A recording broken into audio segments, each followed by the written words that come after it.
today we are going to look at the models that you have to study in oligopoly, and also from which book you can study them.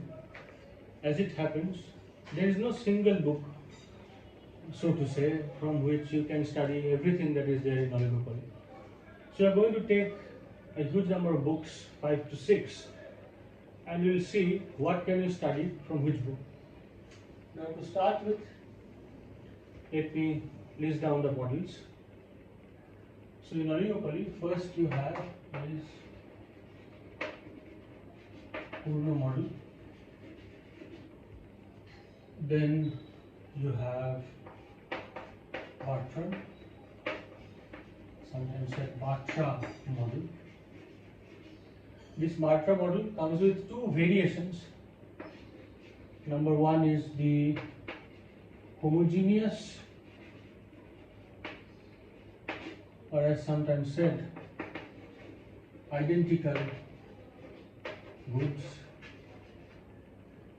As you will learn that although this model is the basic model, this is the model which generates what we know as Bartra paradox. But finding this model in its complete form is very difficult when you open up microeconomics book. Then there is differentiated Bartra.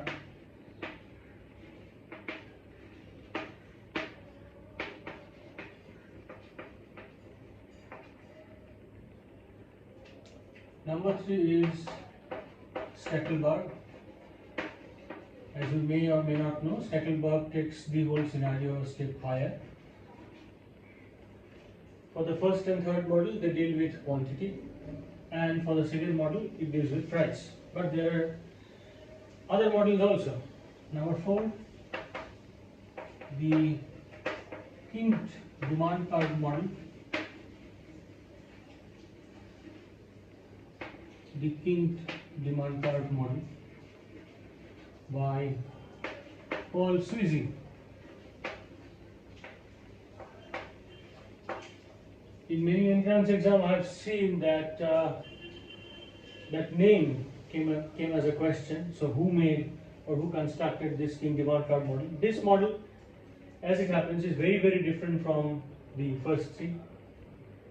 Okay, and Stackelberg is also known as the model of quantity leadership.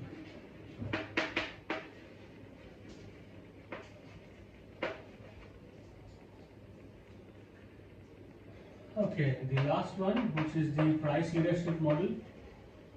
Although there are two models, if you open up old textbooks, but currently we study only one of them. So under price leadership model, this model is named as dominant farm model. Dominant farm model, or I remember this model as residual demand curve model. Residual demand curve model. The reason I remember this model in this way is that here you have to find the residual demand curve. That is your first task, and then everything starts. Apart from that, there are two other things that you have to study, and I'll just put them here. Let's say as 6. So let me put it here. This is Hoteling's linear city model.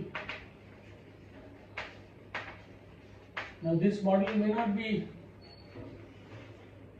there in your syllabus, but this is very important when you consider the entrance exam, so to say. And then there is another model which is circular city model, but I'll suggest that there is no need to go through that, but linearity, yes, you have to go there. And lastly, there is cartel. So cartel as a discussion is very different from all of these oligopoly models, as you may know. Okay, now before we go into the details of them, that is from which book you should study which model, let me just say that cartel is discussed in two ways. One way leads to a problem of multi-plan monopolist,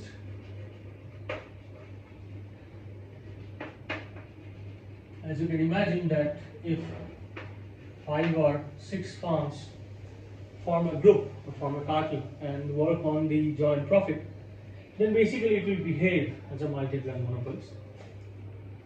And on the other case, there is some discussion-based approach. Okay, and here we study a very important thing, and that is the role of threat or the role of punishment, because to sustain cartel, threat or punishment plays a huge role. In more formal words, whether the agreement is binding or non-binding, that plays a very important role. So in a cartel, apart from that it will look like multi-plan monopolist, a big question is its sustainability. Okay. Now, as it happens, we categorize largely these two things, that is cartel and other models of oligopoly, as non-collusive versus collusive oligopoly. So cartel is not really a monopoly, obviously, but it behaves like a monopolist. So we call it at times collusive oligopoly.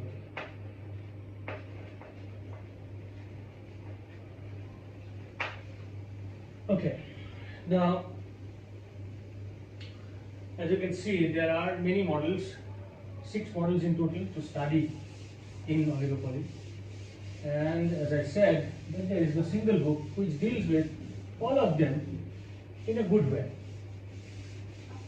So it may happen that you are reading what has been suggested to you, but you are missing out. And that part which you missed out, it may not always affect your SEM exam, but it will definitely affect your knowledge and thereby your performance in entrance exams. Now, before we go to books, there is something that I must start with. So there are 2 approaches.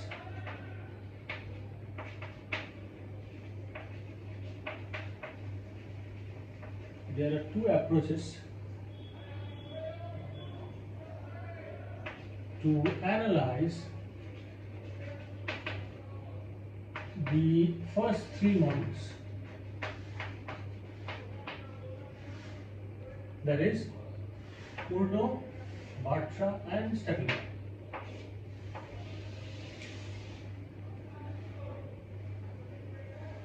Number 1 is the isoprofit curve approach.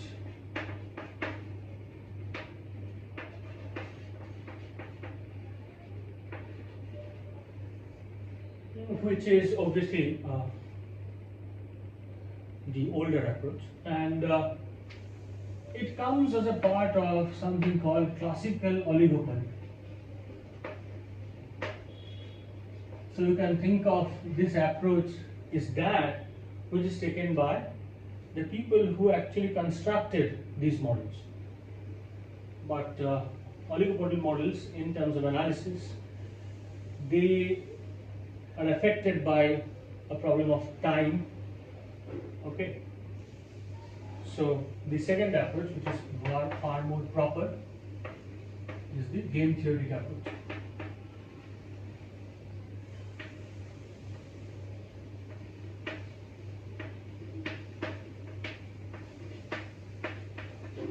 game theoretic approach,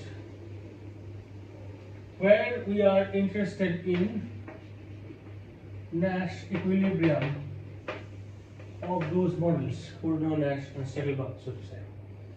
Now, this is where everything sort of changes, in the sense that in the game theoretic approach, you will find the same equilibrium that you are going to find under isoprofit curve approach. But the problem is that since the approaches are different, the analysis, that is how the firms behave and how the market reaches its equilibrium, they are entirely different.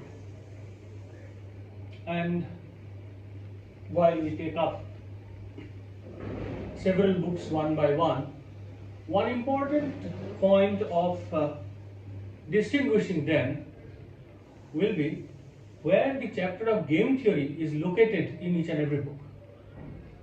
Say, for example, for most of the books, you will see that the game theory chapter, or rather in some books you will see that the chapter of game theory comes much earlier than oligopoly, by which I mean that those books assume that you know basic game theory before you are turning the pages of oligopoly. And there is another set of books where game theory comes after it, where whenever they are discussing the game theory approach in oligopoly, they will be doing it in a very sketchy manner. So there is the question of how deep you want to go. So based on that, I have sort of segregated the books in terms of sort of basic and advanced, that kind of thing. Okay. So let's start.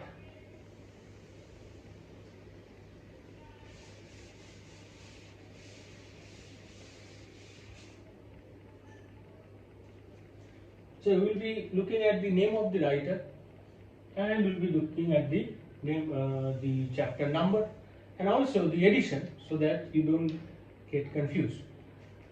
So I have different editions, you may have different editions, but anyways, that will not really matter a lot.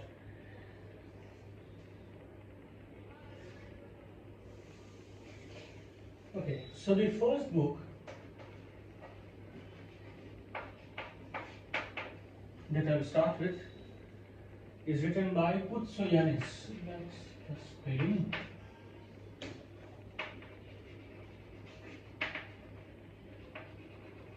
So Koutsoyanis, Koutsoyanis. The edition that I have is second edition, and is chapter 9. It's non-collusive oligopoly.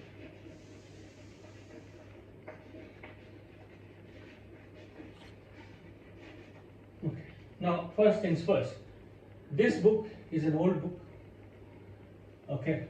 So, when it comes to isoprofit curve approach, this is one of the best book, or rather, it is the best book. It has written pages after pages on that. So, when you'll be reading, you have to be a little bit careful. Okay, so you don't need to go through all of it. But anyways, it is the best book. But here is the shock: there is no chapter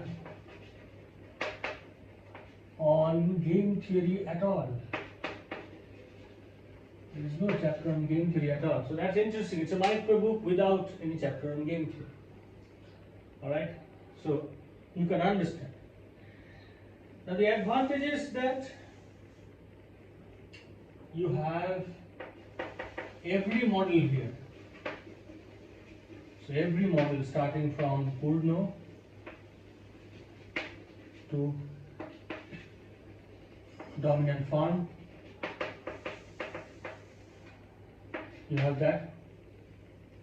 Also you have cartel. You don't have a lot on punishment or threat, but in cartel you have the multi-plan monopolist.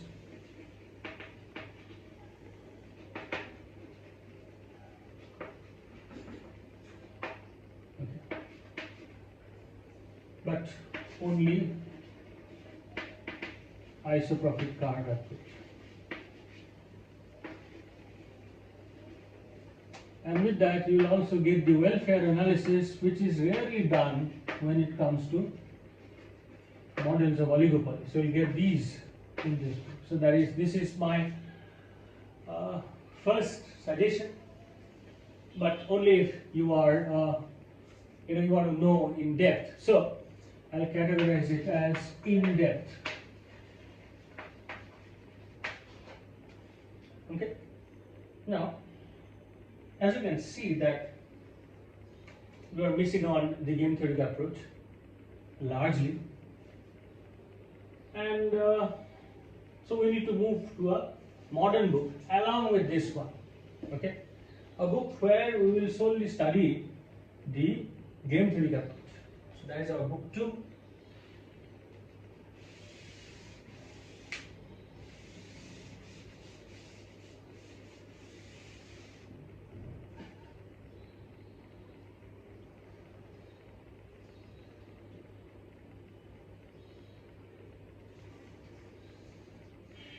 So our book 2 is Nicholson-Snyder.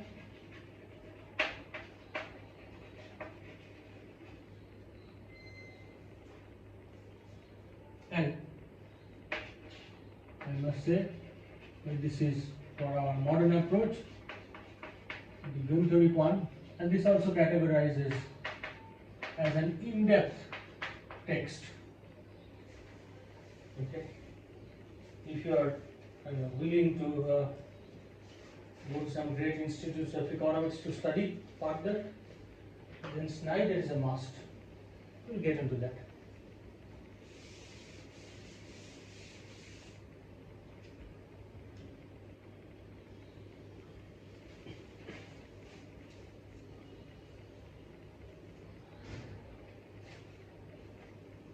Okay, so here you will find number 1, the Cournot-Nash equilibrium, as it is called under game theory. The best part is you will get here the best response functions.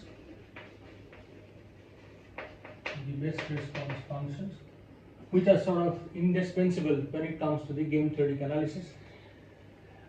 Understand this, that in graduation it is expected that you know what is the best response function is, you know how to draw it.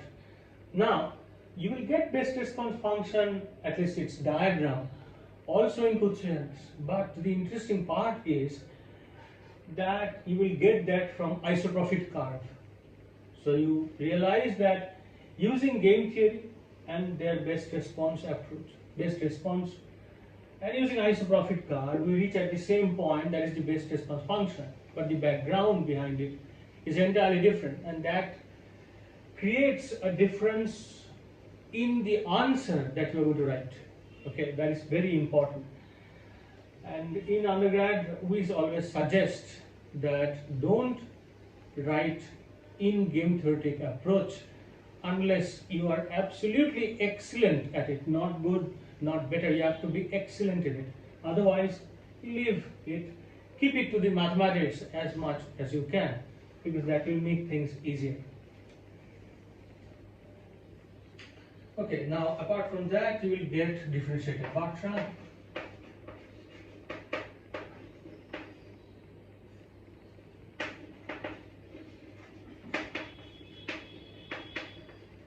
Game theoretic.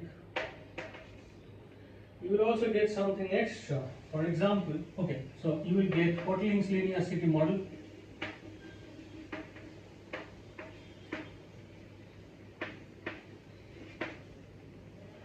And you will also get problem based on capacity constraint. Capacity constraints.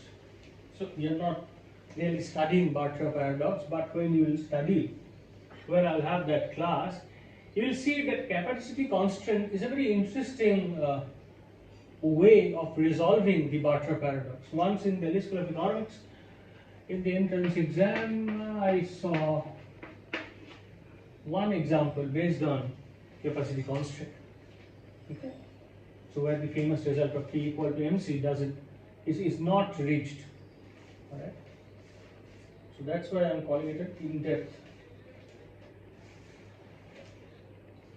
text.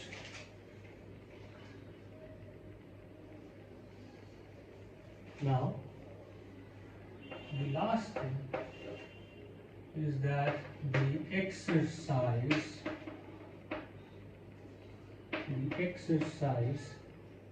is fundamental starting point for ISI, that is Indian Statistical Institute, ISI subjectives.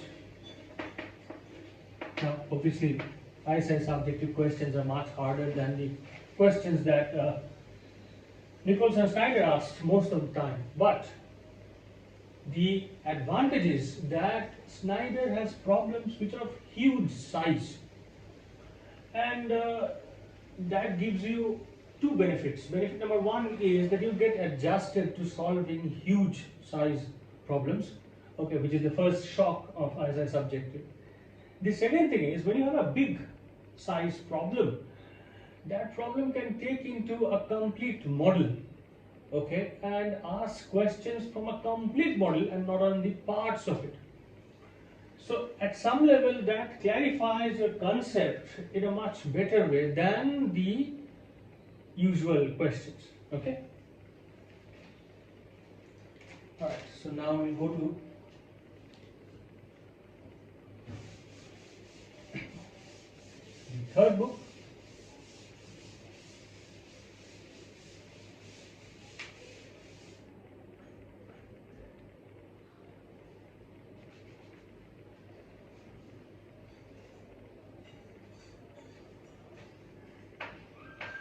which is Halvarium. Now in Halvarium,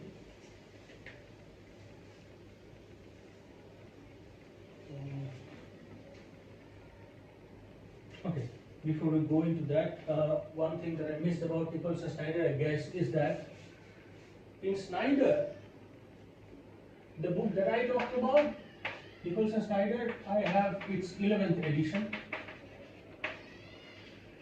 Okay, and the chapter is chapter 15, and its name is Imperfect Competition. Okay, and this chapter contains, apart from what I said you should study, a lot of things on entry deterrence and on signaling, and those are just optional. I mean, if you read, it doesn't harm, but you can always choose to skip them. There is no point. Okay. And the last thing is that in Snyder, there is our book 2. In Snyder, game theory comes earlier. So if I'm not wrong, it comes around chapter 8 or 9. Okay. So in 8 or 9, you will get game theory, which means that Snyder is expecting a reader who is opening the chapter on oligopoly, imperfect competition, only after studying game theory, not only earlier but much earlier. Okay, that is something that you have to keep in mind. So it is better if you fail to understand some things in chapter 15 to go back to the game theory chapter and go through it so that nothing is skipped. Alright, so now we'll go to book 3, which is Halvarium, and apparently which is a favorite among many people.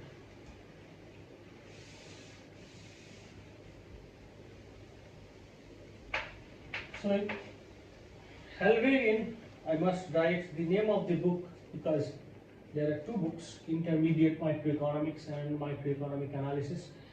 There is also one book, Intermediate Microeconomics with Calculus, which came in 2014. And the first book that I'll take up is the book with Calculus. So, Intermediate, okay, first of all, Halvarium, right? intermediate microeconomics with calculus.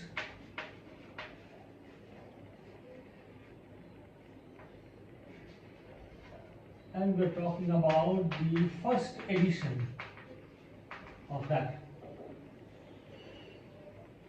Okay, now we can also write down the name of intermediate microeconomics, which apparently comes without calculus, because as far as the chapter on oligopoly is concerned, they are sort of identical. Okay, so you're not going to miss anything. And here it is 9th edition. In both the books, it is chapter 28, name Oligopoly. And in this book, chapter 29 is game theory. So that itself speaks of the level of game theory that we'll find in oligopoly itself. But this is a great book for overall reading. This is a great book, again I will say great book, for overall reading as a basic text. It's a great book. Okay, so those of you who are looking for a single book and only the semester exam or mid-semester exam, this is the first and best choice, but only for reading because it lacks exercise. So there are few exercises which I will take up as no exercise, because problem solving in oligopoly and in microeconomics in general is very, very important. So here you will find all this Cournot and Bartra and Segelbach and Down and Firm and Cartel and a lot of things. Alright. And but Cartel you will not find multiple monopolies, that they have covered in monopoly. Alright. And yeah, there is also a famous result in Cournot that if you keep on increasing the number of farms in the Cournot setup, as it reaches infinity, in limit it becomes perfect competition. Okay, so there is a derivation of that which is slightly difficult, but anyways you will find that too. Okay, so if you're looking for one single book, this is the book, but it comes with no exercise. Yes, there is a workbook of Halvarium, but I will not I'm not typically say that that is enough. And I'll say that that's not even close to enough. So you need a book which will give you, the amount of difficulty that you should face, and that leads us to book 4, which is Parloff. And in Parloff we are talking about microeconomics with calculus. Now, Parloff itself is a brilliant book, yes, but I find the chapter of oligopoly a little bit, to my taste, I'll say it a little bit clumsy, because there are things, for example, it starts with, first of all, cartel, okay, and for other things also. There are examples, you can look up to them, but I must suggest that you go and read it. So this is a book only for problems or exercise. I love Parloff exercise. I think that if you go through the exercise of Parloff, if you can solve it dedicatedly, even 1 or 2 problems from each sections of its exercise at the end of each chapter, it will become really, really easy to get into a great institute for masters. Okay. So the Parloff I am talking about is 3rd edition.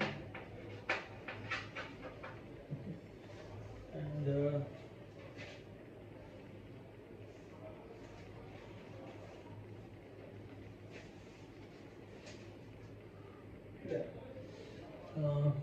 chapter 14. Here also the name is Oligopoly. right? And yes, it comes after game theory.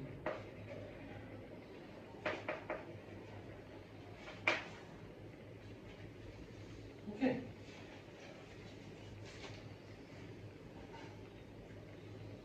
Now, before we finish, we must go to. I must talk a little bit about another book which is very famous, and that is Pindai.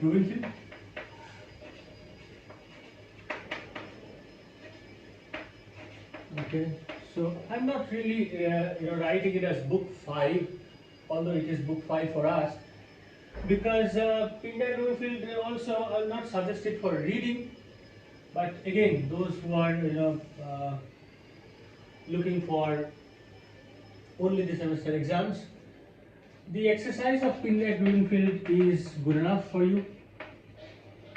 Okay, if you go through them, you will really understand. So, reading from Halvarium, exercise from Pindai, that's a very great combination, only if your target is your honors. Beyond that, we have the first 2 in-depth books and this one, which I'll also categorize as in-depth text. Lastly, there is going for the basic books and the advanced. I must suggest for everybody. So if there is someone out there who is excellent in the subject or wants to be really, really excellent in the subject and also have a very good base of mathematics, which is essential, I must say, if you want to be very good in economics. We talk about our book 6, book 5 being Pindai, or book 6, and this book is Gravel and Rees. Mind you, this is a really, really hard book. Okay, it is the kind of book where your study of oligopoly ends, because beyond it is the masters. Here it is, chapter 16, right? Named Oligopoly, and yes, you guessed probably correctly that game theory has been covered earlier.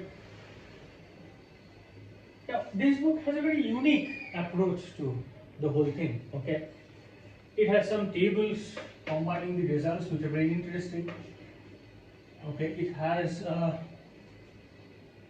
the difference of output and prices that we observe in going from perfect competition to the extreme monopoly and returning back to oligopoly, because it stands sort of in the middle.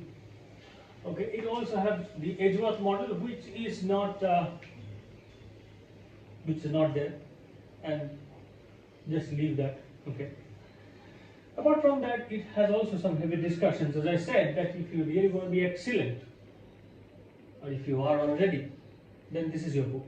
Otherwise, I will say, don't go for it. Okay. Now, as I mentioned earlier, that there are long list of discussion which came up with honors or basic combination of Halvarium and Pindai, which came up with an in-depth combination of Kutsayanis and Snyder, and then exercises from Snyder and Parloff, and none of them actually have this model, that is Bartra with, okay, let's say homogeneous groups or identical groups. Now, by saying that they do not have, I don't really mean that they don't have. They have this model, but in a very discussion form, a form which I specifically do not like very much. Okay, and in Parloff also, this book has, in Parloff it has the best response function, but then again I do not like really the diagram that much. Okay, so for this model, which is the basic Bartra model, to understand Bartra paradox, you have no way but to open a book of game theory. And this is the only book I'll suggest, and I'll also say that study Bartra and only Bartra, nothing else, from an introduction to game theory by Martin J. Osborne. Well, it's again a great book, of that there is no doubt. Here you will also find Putno and Stickelbach, but I'll say again that look through the chapters, you will see Bartra model written in the content of a chapter, and just study that. Nothing else really, because that will take a lot of your time. But yes, if you have time, then you can go through it. There is no harm in that. Now, why a book on game theory? This precludes two things. First of all, drawing the best response function for this model is not really very easy. It's a difficult job, but the reason I think that the best response function diagram is absent in most micro books is that it's very hard to explain it in English within the purview of micro. It is easier when you are writing a book on game theory. It becomes specialized, so it becomes a little bit easy. Okay. So while studying this, I'll suggest that you go look for a good teacher who understands game theory very well. Alright? Or you can look up to my channel always. Okay? So yeah, this is where we conclude our discussion. Now you can choose your books by the level at which you want to study. Okay? And we'll be coming up with each and every model in later days. So look up for that also.